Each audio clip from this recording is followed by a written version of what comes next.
So many South Asian women grow up in the have to mode. We inherit this duty before we even learn choice. We're told to care for parents, we're told to care for family, to keep everybody's needs above our own.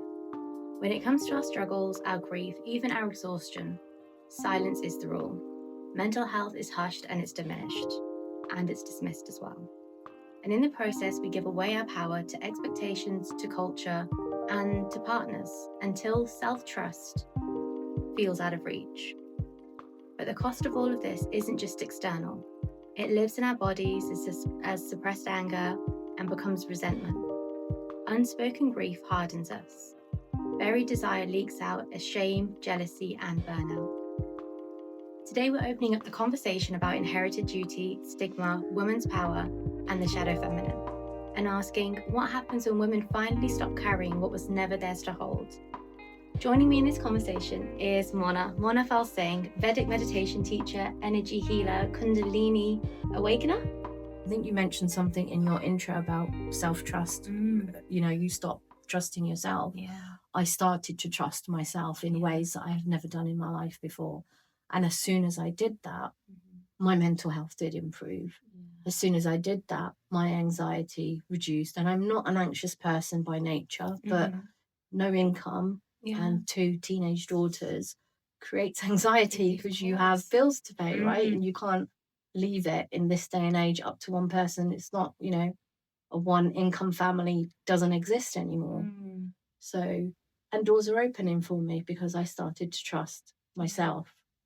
I think they call that alignment. Yes. Right? Yeah. If anybody's wondering about what alignment is, this is it. When things start to, and I think there's a beautiful energy there that it just falls into your lap, right? You don't have to try, it comes up. And it might have come up previously loads of times. We just never hopped on that carousel. Absolutely. Yeah. Or we never hopped off the carousel that we've been stuck on for so many years, right?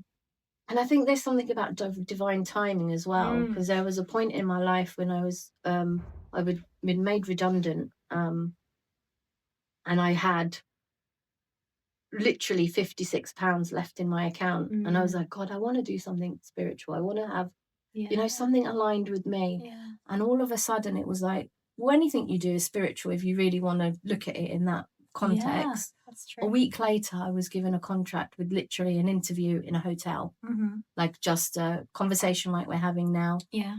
And from then I've just had contract after contract because at that time that was aligned. Yeah. And now this is aligned. Yeah. So, going deeper with meditation with people, working one-on-one, energy work. So, yeah. Amazing. Let's talk more about this, because I think it stems from either not having the option of choice or a very small, like a lack of choice. And it's funny, this has come up with so many of my clients this week where they were told that their opinions didn't matter, their feelings didn't matter, what they wanted didn't matter. And I think then as young women, as young girls, we internalize that, don't we? And we think, well, if mum and dad don't trust me, how can I trust me? I'm much smaller, I'm much younger, I don't have the know-how.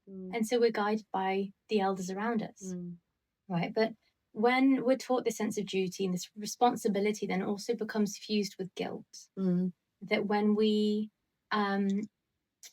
want to do our own thing, even if it's going out with friends, something so small as just socializing with friends at school, there is a sense of guilt that we either we shouldn't go out, right? It comes back to this should or have to. We shouldn't go out, even though we want to go out, right? And I think it's something that is, because guilt is horrible, isn't it? It's you feel it and it's just awful. Yeah.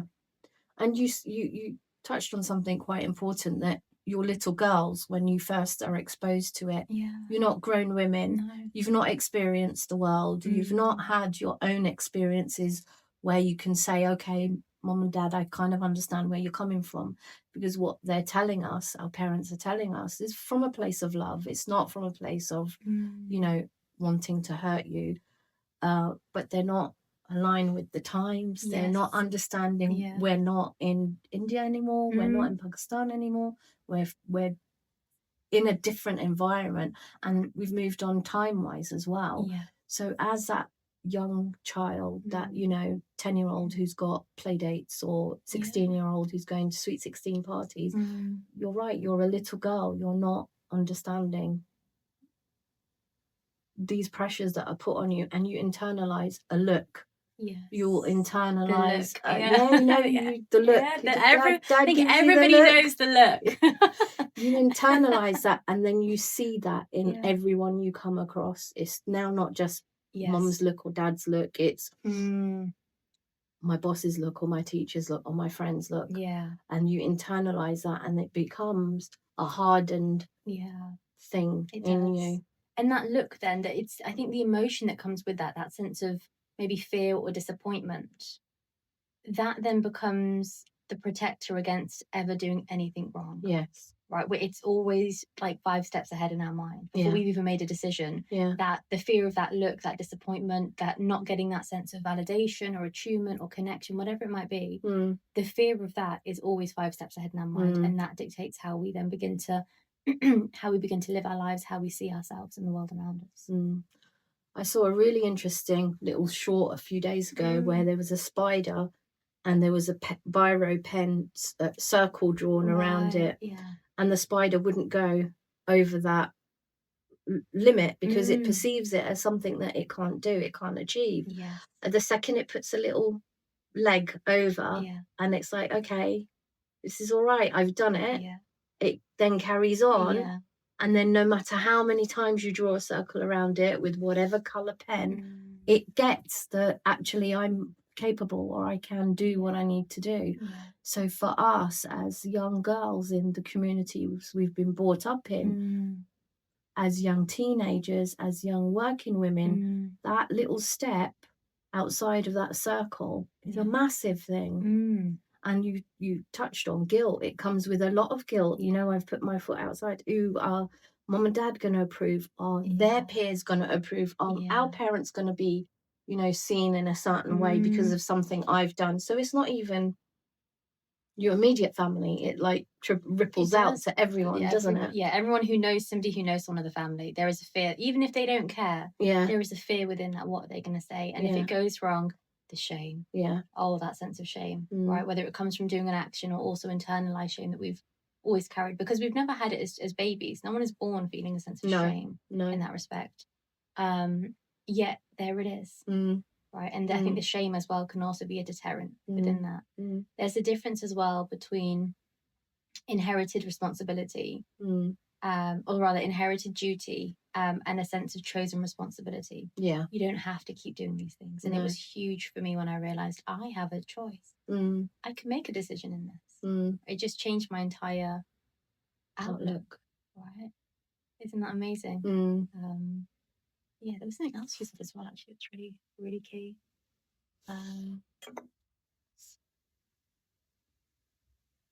How has that impacted your experience then, what we're talking about, and that putting your foot outside of the line?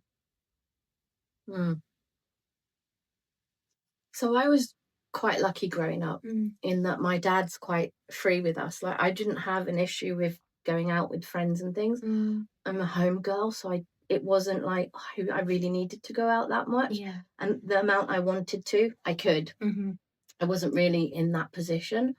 And then in terms of career, it was more do what you want to do, but be the best. Right. Be the best. And there was a push to always be the best. You know, your grades, you have to be top. You're working, okay, when are you going to get a promotion? When are you going to move up the ladder? What are you going to do? But it was less towards me and more towards my brothers, because I guess like boys are seen as a little bit, I don't know, higher, better, more worth investing in our culture than girls are. So yeah.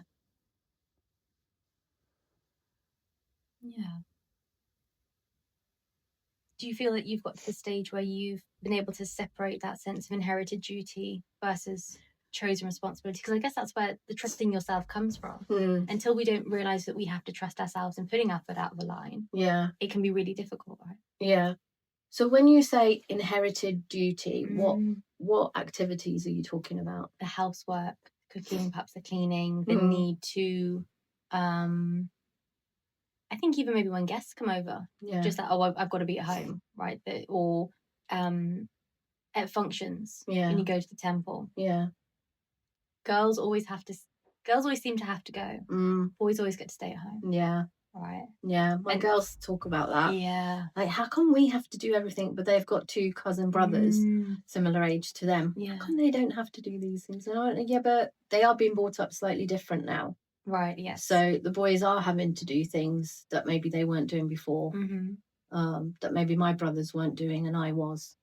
I was doing, cleaning in the kitchen and cooking, and my brothers weren't. Yeah. But you grow up just expecting that, right? Yeah. At that time, it wasn't like I didn't notice that it was different than the norm, because that's what you grow up in. Right, and then it's koini potrende. Koini mundaya koini. But do you know that mundaya that makes sense 50, 60 years ago, when he was the sole bread earner, and you only had to, as a wife, look after the house and the kids, because those were the roles. Those are not the roles now. The roles have changed. Do you want us to go out and earn a salary, and yet we still have to do everything else in the house?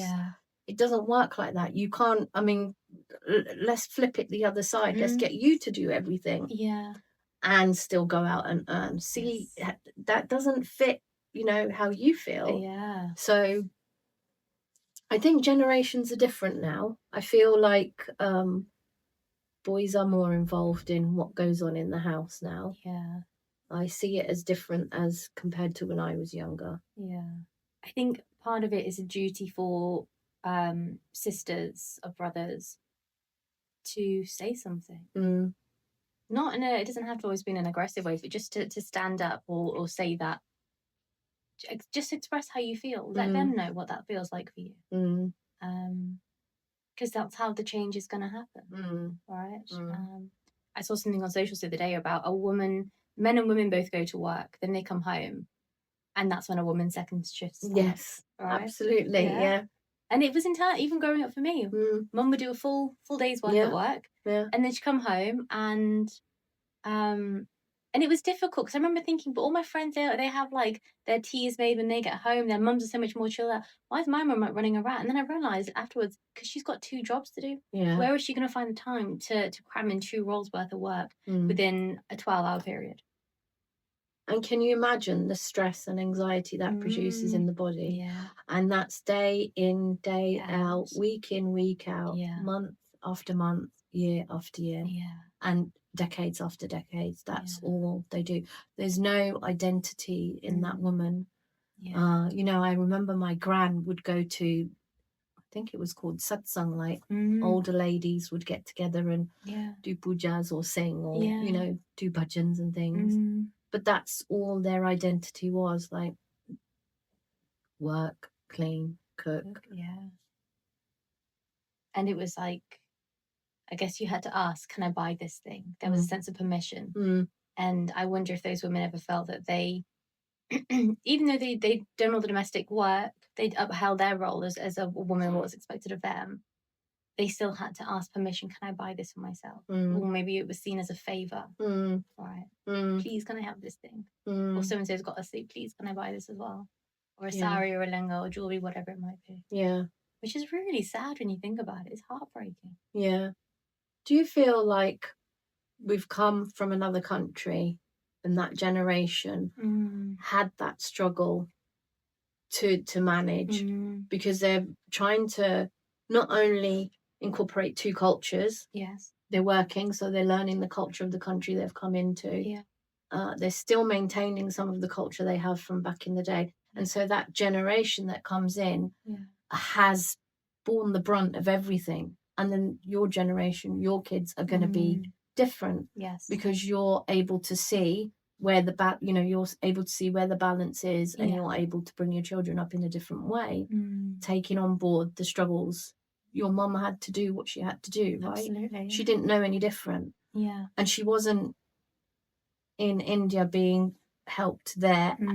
She was here on her own, trying to manage what she had to, given she had no other choice.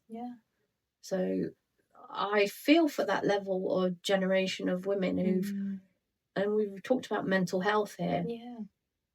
They didn't go out and say, "Oh, I need some mental health, I need help, I can't, I'm struggling with the fact that the culture here is different and I have to manage the culture, I have to manage my kids, I have to manage what the community says." Community, yes, Yeah. absolutely. And it's so true. Absolutely. I think there is, and the stress, the anxiety of it all, being away from home in that environment, what do things look like? You know, you might have got lucky and got a really lovely husband, but what if you didn't? Yeah. Dealing with the brunt of that, financial pressures. Yeah. Right? That, like you say, that I don't think there was ever a sense of identity in a lot of these women. No. They just did what was They're done. just picked up, Yeah. thrown somewhere else, and Yeah. like, you go manage it because you've chosen to go there. Yeah. You manage what you have to manage. Yeah. You bring up your kids. You probably didn't even know how to bring up kids because you got married at 18 or whatever. Yeah. Had your first kid at 19, 20. Yeah. People don't know at that Yes, age. What the hell do absolutely. you know? Yeah. I remember there being a post about this a few years ago on socials. And it was quite a big account that had millions of followers.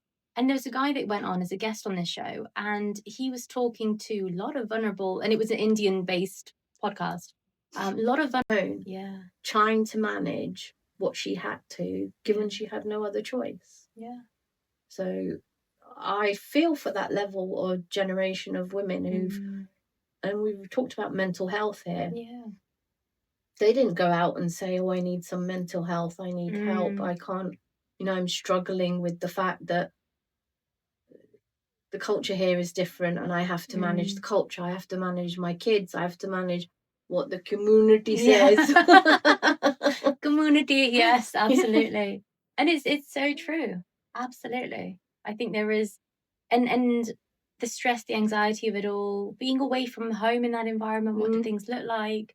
You know, you might have got lucky and got a really lovely husband, but what if you didn't? Yeah. Dealing with the brunt of that, financial pressures. Yeah. Right? That, like you say, that I don't think there was ever a sense of identity in a lot of these women. No. They just did what was done. They're just picked up, thrown somewhere else, and like, you go manage it because you've chosen to go there. You manage what you have to manage. You bring up your kids. You probably didn't even know how to bring up kids because you got married at 18 or whatever. Had your first kid at 19, 20. People don't know at that age. What the hell do you know? Yeah. I remember there being a post about this a few years ago on socials. And it was quite a big account that had millions of followers. And there was a guy that went on as a guest on this show, and he was talking to a lot of vulnerable, and it was an Indian-based podcast, a lot of vulnerable men and women. And he said, you have to get married young, listen to your parents. And he said it very openly. He goes, because then at a young age, you can be molded. And I thought that's one of the most insidious things I've ever heard. That you can be molded. Don't be your own person, but you can be molded how your parents want you, and then you have children, and you mold your children how you want them to be. Right. And it actually made me feel quite ill, like just hearing what he was saying. And I put a post out there, and I got so much backlash for this. People say, oh, you're just a woman, what do you know? I said, but why not learn about yourself, who you are, what you want, trust yourself, in so many words. And it was all from men just saying, no, she's lost her mind, what is she talking, she doesn't know, I bet she's single, all these horrible things. And even some of the women, right, because it's been internalized that, well, you have to get married from a young age. It only serves that stereotype and that norm. Right. And I think there's such a freedom in being able to trust yourself.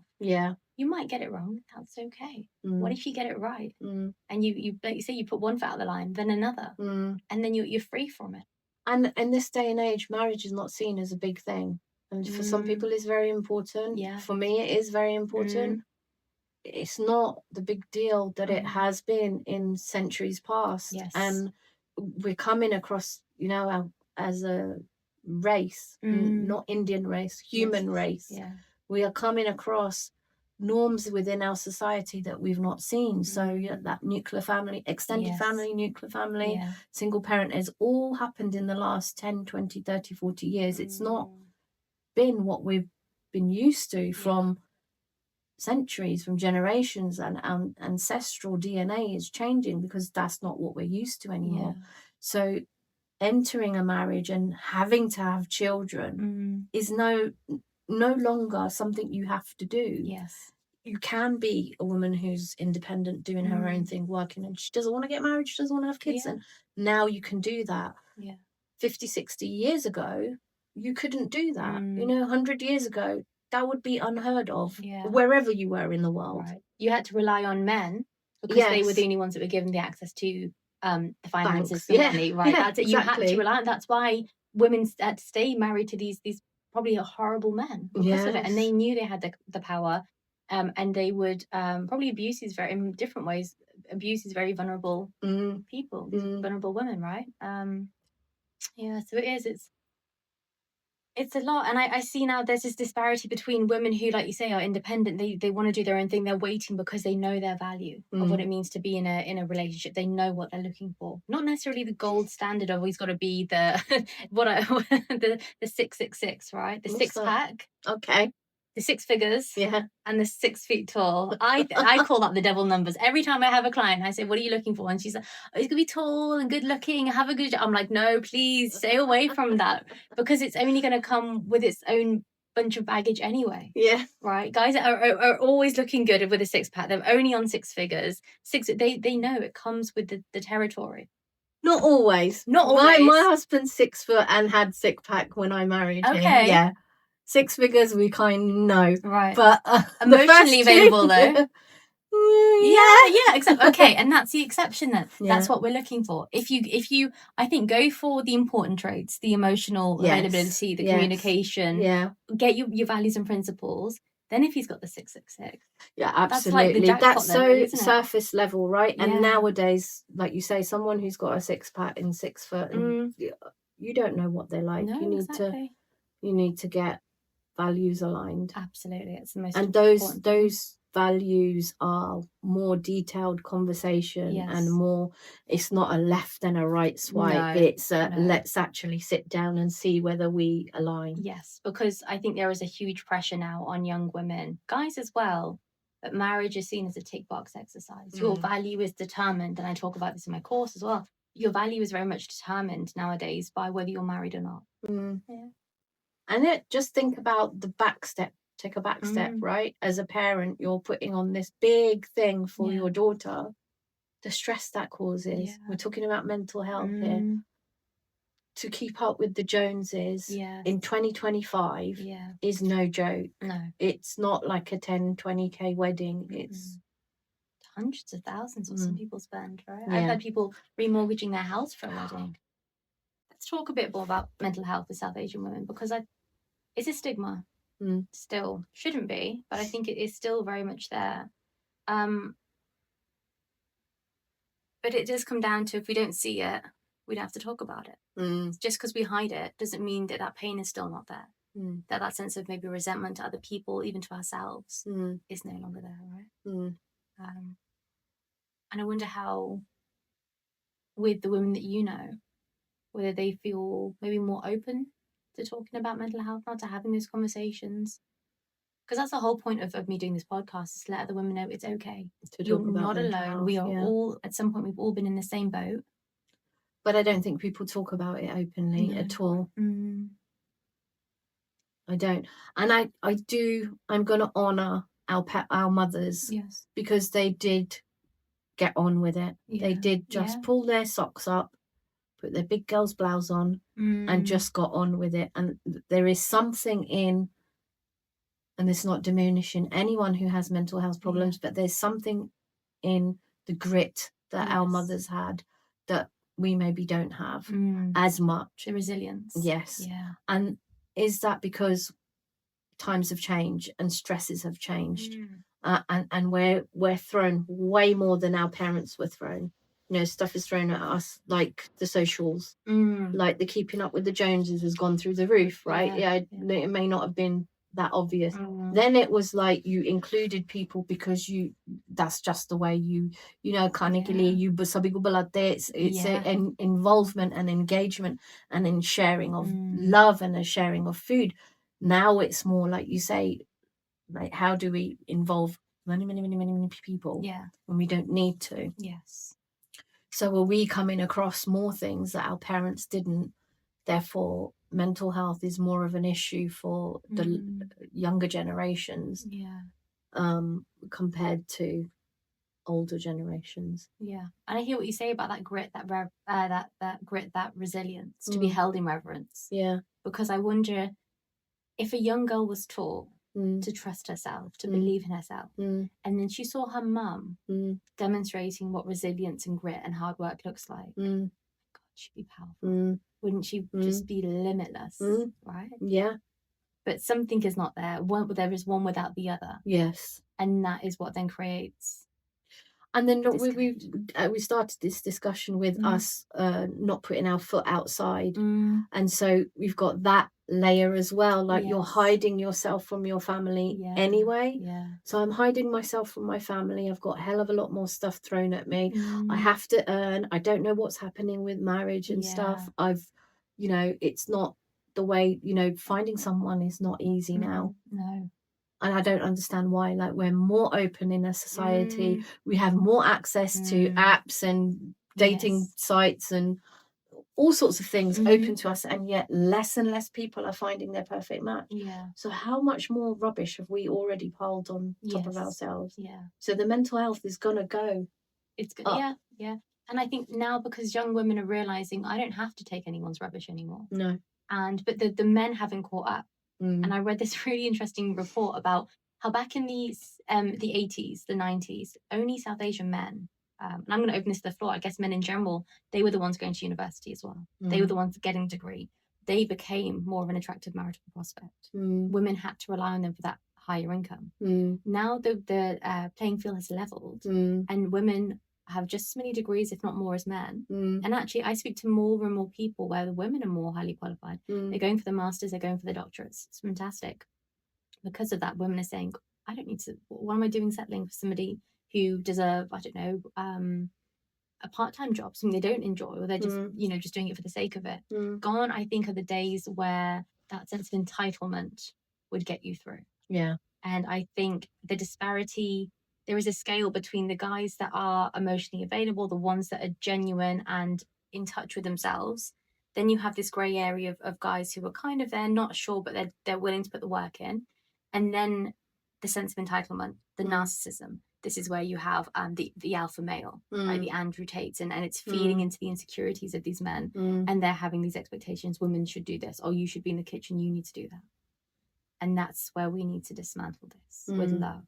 Right? It's not about yelling at them. It's not about getting aggressive. But it's letting them know it's okay. You don't have to put this front on anymore. You don't need to wear this mask because I see you and I get it and it's okay. And I think that's how things are going to change. With love. With love. Yeah. Because yelling at each other never. We're in wars at the moment. Yeah.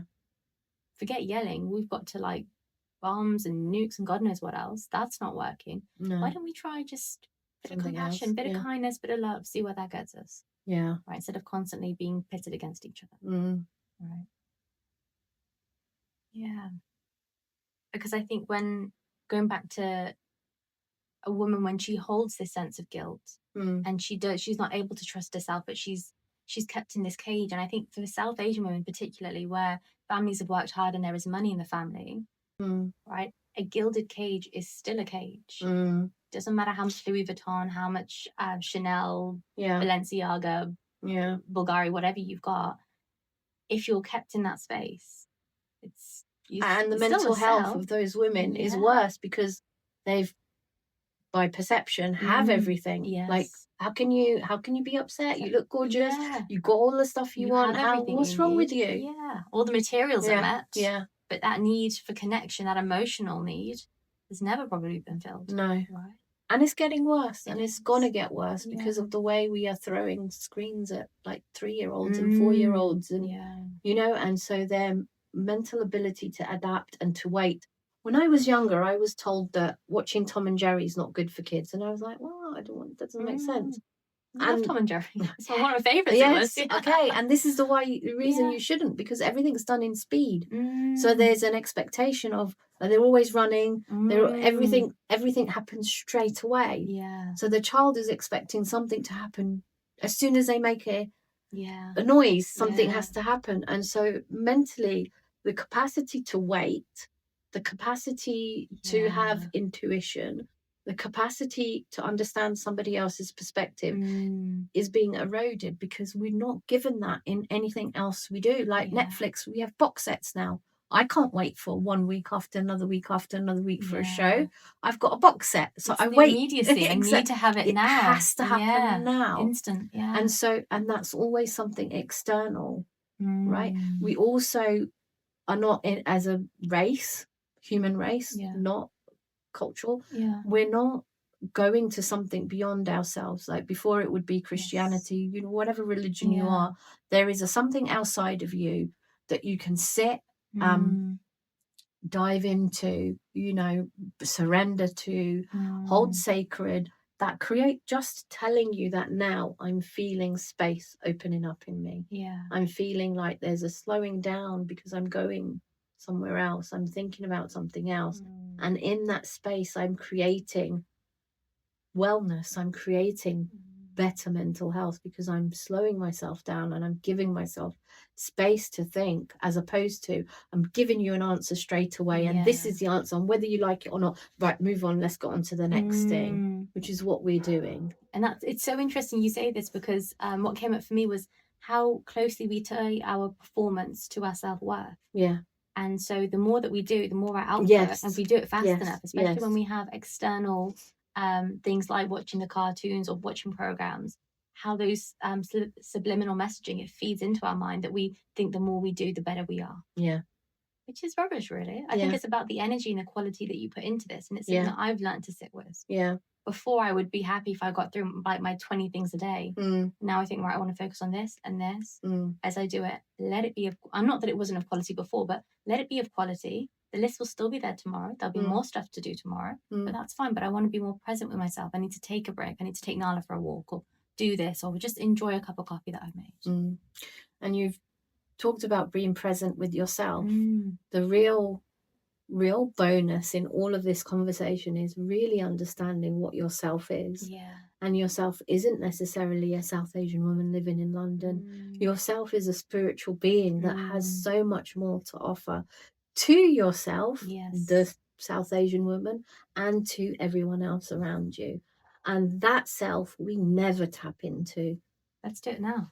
Somebody said to me earlier this week, what's the value of your soul? And I was just not... Which is what we're doing. And it's so interesting you say this, because what came up for me was how closely we tie our performance to our self-worth.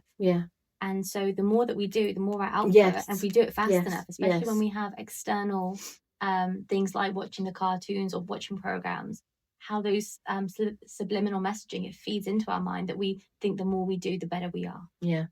Which is rubbish, really. I think it's about the energy and the quality that you put into this, and it's something that I've learned to sit with. Before, I would be happy if I got through like my 20 things a day. Now I think, right, I want to focus on this and this. As I do it, let it be I'm not that it wasn't of quality before, but let it be of quality. The list will still be there tomorrow. There'll be more stuff to do tomorrow, but that's fine. But I want to be more present with myself. I need to take a break. I need to take Nala for a walk, or do this, or just enjoy a cup of coffee that I've made. And you've talked about being present with yourself. The real bonus in all of this conversation is really understanding what yourself is. And yourself isn't necessarily a South Asian woman living in London. Yourself is a spiritual being that has so much more to offer to yourself, the South Asian woman, and to everyone else around you. And that self we never tap into. Let's do it now.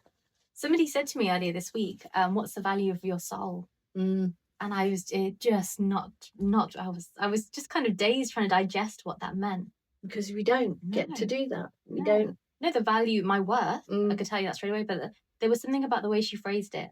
What is the value of your soul? Right. Infinite, I want to say. Limitless. Absolutely. Right. And in that limitless, infinite self, divine, there is no masculine, feminine. There is no he's better, she's better. There is no 666. There's just pure, unfiltered love for everything around you. Amazing. How can we start to do this, Mona? What's step one of this for ourselves? What does that look like to be able to embody this? really interesting. Make time for yourself.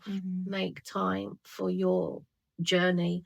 People don't like the word spiritual or religious. Don't use those words. Make time for your soul. Make time for your inner self that's not the physical experience of yourself. I have recently understood that we're living in what's called Kal Yuga. Do you know about the yugs? I do, but remind me. Let's do a little recap. So there are 4 yugs. Yug mean a period of time. Kal Yuga, Treta Yuga, Dwapara Yuga, Satya Yuga. Kal Yuga is the consciousness mankind is in now, where we're really not very nice to each other. We're continuously looking outside of ourselves. We have no love for each other. I just listened the whole way up here to LBC about what's going on in Israel, what's going on in Gaza, all that kind of very, very, like, there's no heart in anything. There's angry voices on the radio. That's what people are being exposed to, just angry voices on demonstrations, angry flags everywhere. We don't, but this is Kal Yuga. This is mankind's consciousness is very, very, very, very low. Satya Yuga is there's a benevolence, there's a peace, there's a, if you're running a business, there's a win-win-win on all 3 directions, as a producer, as a consumer, as the creator, you're all winning. There's, that's just the way Satya Yuga works. You're focusing on your heart upwards, not your lower scarcity, fear areas. You're focusing from this area up. From your heart space up. Heart space up. And so they say that in order to maneuver well through Kal Yuga, and whilst we put it as times linear, Kal Yuga's here, this is here, this is here, it can all exist in you. I could be operating from a Kal Yuga perspective. You can be operating from Satya perspective in the way you handle yourself, and the way you run your business, and the way you interact with people. You are Satya, definitely. I'm a nasty cow. I'm, I'm Kal Yuga. That's the way I am. So it is within our realm to move from one state to another. And in order to overcome Kal Yuga, they say mantras, and I'm a little bit of a pitch, but they say mantras is the way to do it. And it does take you to a different space. It does, this, take 10-20 minutes of your day, focus on something else, focus on your sense of self. And your sense of self is not your material, what you see. It's not, the 6-pack, it's not the Louis Vuitton bag, it's none of those things. It's your worth of your soul, right? You're focusing on that. Even if you did it for 5-10 minutes a day, I can guarantee your life would change, because you are then resonating at a high level. You're resonating with source, right? As you resonate with source, as you get closer and closer, your life has to change. You have to start experiencing things in a different way, because you are not just focused fully on the material realm. You're focused somewhere else. When you say you have to, it's that it aligns for you. So you're kind of forced to take the benefits of this. Right? It's not that you have to do anything. No, have to, as in everything around you has to change. By the, like, there's no the nature of it. It's not like you have to something within you. It's like the world has to change to meet where you're resonating.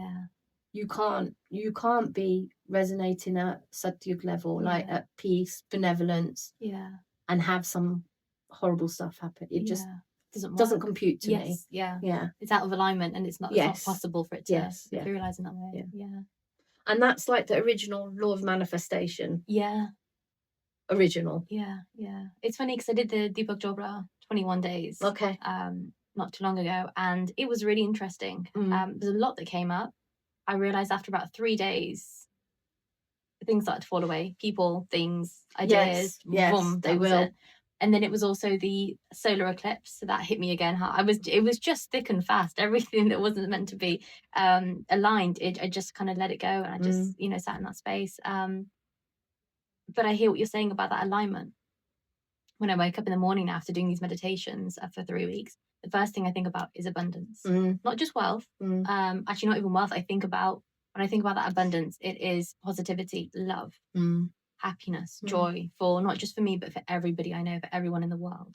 Right, sending those thoughts out. And there's something about it when you can send wishes and love and kindness to people you don't even know. No, yeah. It hits your heart differently, right? And you think, I can do this. This is incredible. Right. So I've recently come face to face with gratitude in a way that I've never understood before. Like before, it was always attitude of gratitude. Write your gratitudes down. Yeah. That's so kindergarten level, you know, so kindergarten level. Yeah. When you get to the point where you're just before I lie down in bed, I'm like, oh God, I'm so thank you. Yeah. I'm so thank you. I'm so great. I'm so grateful. So grateful. I'm in my pajamas. Oh my God, I'm so grateful. Yeah. So everything is so amazing. Even if everything isn't amazing, that overlying feeling of gratitude changes things for you. Yeah. And it's not. It's a gut feeling of gratitude. That's there regardless of what's happening. Now I understand what the masters and the teachers, when they talk about gratitude, what they mean. It's not writing it down and only being grateful for the good things that are happening to me. It's gratitude of its own. It has its own energy. It has its own beingness that you tune into, and you're just grateful. What for? It's just gratitude. It's not that I'm grateful that I won £1 million. It's not that I'm grateful that X, Y, and Z has happened to me. I am just grateful. Wow. And to be able to embody it in that way. To be gratefulness, to be thankfulness. Wow. Think of how that impacts mental health. Just a few things we've discussed that you can do on your own. It's free. You don't need to share it with anyone. Don't share it with anyone, because it is your own, it's your personal relationship, right? In that you feel relief. And this is where you begin to trust yourself. And then you have the capacity to move outside of that circle with grace, with resilience, with I can go and ask for help if I need it. If I need to see a professional, I can go and do it. Wow. That's amazing. And I love how we go from, because I think there is a step process that has to happen with this. We can't just go from, if you've never practiced that gratitude, to being able to embody it. But I think even in steps and stages, right, over the days, over the weeks, maybe over the months, maybe starting to write something down, but feeling that gratitude, right? It's about the emotion.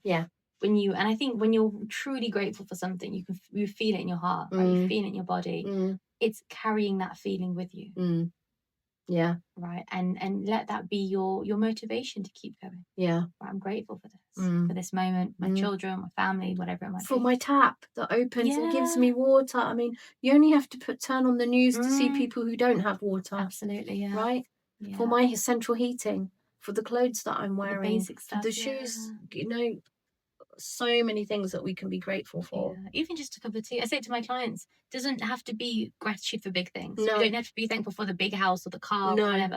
Just for a moment of, I was able to sit down for 2 minutes a day, had a chocolate biscuit, a cup of tea, and the peace that came with that. I'm grateful for that. That tiny little thing that is what I call a pocket of peace throughout the day. Just those little things. And if you don't have those, get some. When I say get some, implement it. Alarm on your phone. 10 o'clock. It's not just a coffee break. Sit with yourself for 5 minutes. Just appreciate the taste of the coffee or the tea or the biscuit. Look outside the window. Is it raining? Whether you want to just hold yourself in a blanket for a moment, or you watch through the raindrops on the window panes. And can you see how that feeds into the worth of your soul? Just 5 minutes. That's it. Every day. Amazing things will happen. Once you start to recognize that, and once you start to call into it, like Shah Rukh Khan says, like, you take one step towards and it takes 10 steps. You know, the whole universe comes to appreciate with you. Exactly. It's funny actually, because there was another, going off on a tangent, Shah Rukh Khan quote where he says, I think he says it in Om Shanti Om, where he says, if you try hard enough, you'll find God. And before it was like, oh God, is this like mystical being? Not sure. From a spiritual lens, for me personally, I think if you look hard enough, you'll find God in yourself. Yes. Right. Absolutely. And it's that inner work that you do, the awareness, the consciousness within you. And it just blew my mind that you can find God. Not necessarily a he. Is a she. Is a he. Who knows? It's a she. Yeah. It's a she. Yeah. find her inside She you. creates everything. Yeah. Shakti creates everything. Yeah. Shiv doesn't create anything. Shiv is awareness. Okay. He's consciousness. He has all the information. Yeah. And then she creates it all. Amazing. Everything that you think is a masculine structure is actually her in her Kali form, in her Durga form, in her, in that fierce format. Yeah. Is her. Wow. We were talking about the divine feminine principle is so embodied in Indian culture, from the subcontinent. Yeah. In every form, we have got a woman that we have, we can look up to, and in terms of what she's giving us to learn. Yeah. So we have the blueprint within us. Yeah. To do anything. Yes. To do absolutely anything. We choose not to go there because it's weird or whatever, scary, whatever the reason is. But we have that blueprint within us. Amazing. Anna, thank you so much for this discussion. It's been incredible. And there's so many other little pockets as well I want us to go into, but I'm conscious of time. Yeah. What I'd like you to do, please, if I can request, what is something that you would like, maybe a question or consideration that you'd like to leave us with today to think about? So I would like your audience to think about, how do I value the source within me? How do I do that on a daily basis? And it doesn't mean you have to go to a temple or read scripture. Yeah. How do you spend 5 minutes to value that energy that's in you? Yeah. That is the same as everyone else. It's in everyone else as well, that source. And it's not, when you say value, it's not a quantifying source. It is how do I honor it? How do I honor the sacredness within me? Yeah. Amazing. Yeah. Okay. I'm going to go and think about that. Thank you so much.